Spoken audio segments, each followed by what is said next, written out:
আল্লাহ নামাজের জন্য ডাকে না। এই উম্মতকে এতটুকু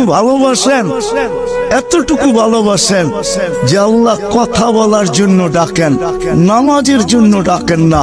এই জন্যই মনে হয় কিতাবালা লেখছে মুসাল্লি উনাজি রব্বা, নামাজি আল্লাহর সাথে কথা বলে। রাত্রটা যখন পার হয়ে যায়, সুবে সাদেক যখন হয়ে যায়, তো আল্লাহ চিৎকার দিয়ে মনে হয় বলতে থাকেন, রাতটা পার হয়ে গেল, তোর সাথে কথা হইল না, জলদি একটু উঠ না, একটু আয় না, তোর সাথে একটু কথা বলি না।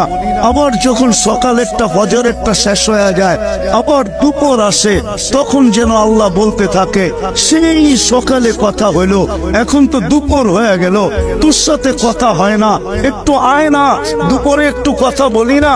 দুপুর যখন গণায় আসর বিকাল হয়, তো আল্লাহ আবার ডাকে, সেই দুপুরে কথা হইলো, এখন তো বিকাল হয়ে গেল, আয় না, তোর সাথে একটু কথা বলি না।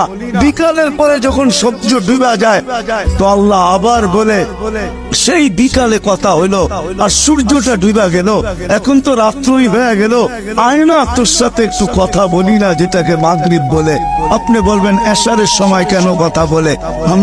আমার মন বলে এশারের সময় মনে হয় এই জন্য কথা বলেন যে একটু পরেই তো ঘুমায়া যাবি, কাল সকালে উঠাইলে তো উঠবি, যদি না উঠাই তো আর কোনোদিন উঠা হবে না, চিরদিনের জন্য নিদ্রা হয়ে যাবে, তোর সাথে আমার কথাও হবে না, একটু পরে তুই ঘুমায়া যাবি, আয়না শেষমেশ তোর আর আমার একটু কথা হইয়া ঘুমা। আমার তো মনে হয় আল্লাহ কথা বলার জন্য ডাকে, নামাজের জন্য ডাকে না।